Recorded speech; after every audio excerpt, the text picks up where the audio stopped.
The UK government has made a lot of changes and are planning to make a lot of changes in the UK immigration, and you should be informed to know what pertains to you, especially if you are coming to the UK or you are already in the UK. Hello and welcome back to my channel. My name is Vivian. Today I'm going to talk to you about the UK BI changes and proposed changes in immigration. Are they good or bad? Well, that's up to you to decide. If you're interested in this, do watch till the end.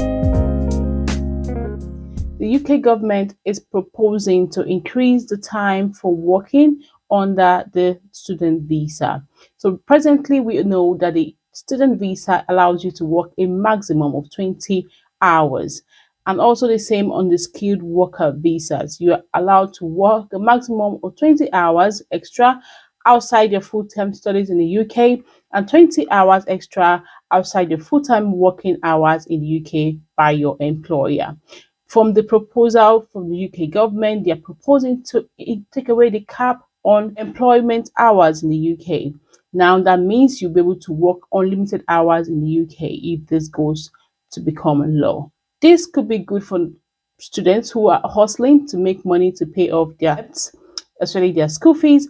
Also, it could be good for people on a skilled visa to make more money and be able to afford things like mortgages and meet affordability checks for mortgages in the UK. However, you have to be cautious about this for students because school will still require you to maintain minimum amount of attendance in the university for you to pass your course. So do not be carried away so you do not fall out and lose sight of the reason why you came into the UK just because you're pursuing the money. And this is something that is obtainable in other parts of the world where have students and workers. People work unlimited hours without any restriction if they're able to do so. So it's a welcome development by the UK government.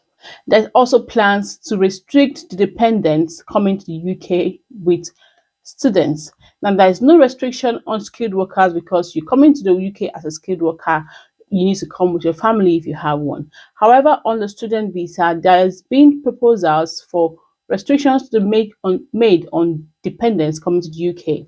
Now, if you are a student coming to the UK to study an undergraduate program or what has been called irrelevant courses by the UK government, which have low employability value and do not have a lot of value or are not in need in the UK, there have been proposals to restrict these courses from being offered in the universities and also to prevent dependents from coming with their families if they are coming to study undergraduate courses.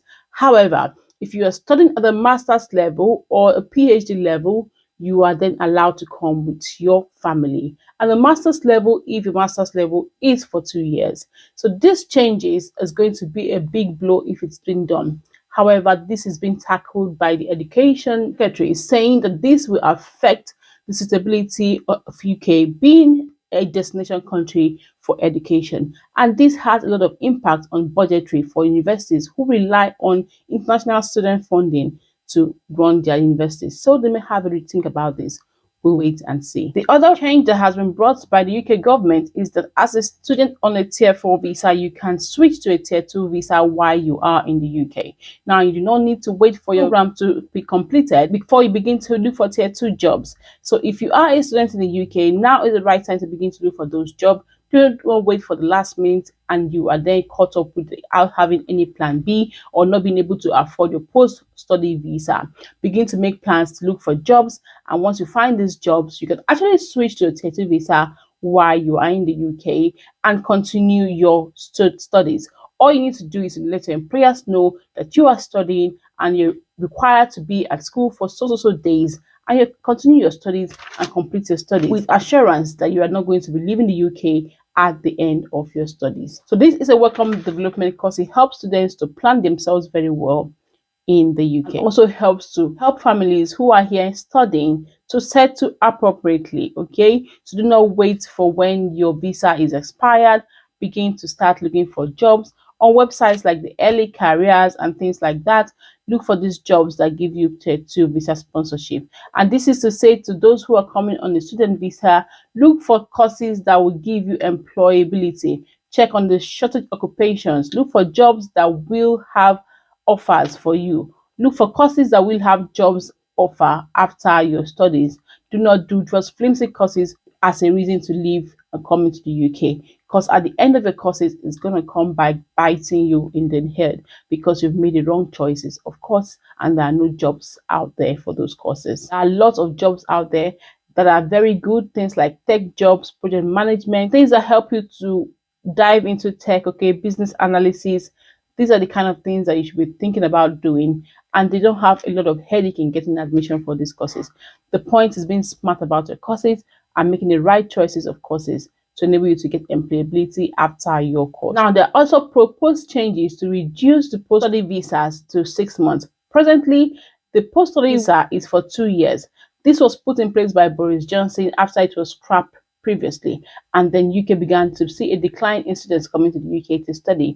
Now there are proposed changes to bring the post-study visa to 6 months. However, if you have your visa before this post-study visa changes come into place, you are liable to get the 2 years post-study visa on your visa, because those were the conditions on your student visa.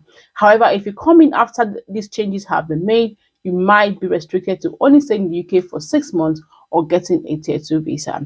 Now, getting a post-study visa is very expensive, so I would say to continue to put all your energy looking for a tier 2 visa so you can switch onto the tier 2 visa after your studies or while you are in study. And remember, the time spent on a post-study visa does not count towards indefinite leave to remain. So why waste such time and energy and money getting a post-study visa when you can get a skilled worker visa or a tier 2 sponsorship and work and stay in the UK after 5 years? So recently, the Home Office has made changes to healthcare visas, allowing healthcare visa holders to have unlimited work hours up until August 2023.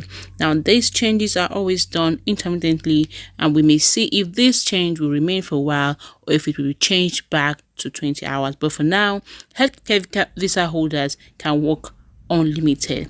However, for students who are working in the healthcare setting, they still have the restrictions of 20 hours for extra work. In addition to this, you can also work more than 20 hours on a skilled tier 2 visa. However, you need to update your visa in order to do this extra work. To update your visa, you need to apply to UKVI to update your visa and work extra hours beyond 20 hours per week on any other visa type. But for healthcare visa holders, you can work up on the 27th of August 2023 if you're still working in a healthcare visa role and with any employer you want. You are not limited by employers or by number of hours. You can work unlimited without updating your visa. So this is just taking us back to the pre-COVID times. However, this time a lot of things are happening in the health sector now. A lot of strikes are going on, shortages are going on. So this is just a way to cushion up the shortages and need for extra workers in healthcare. Now, those are proposed changes by the UK government on immigration. If you did find this video helpful, do well to like, share, subscribe, and I'll see you in my next one. Thank you for watching. Bye.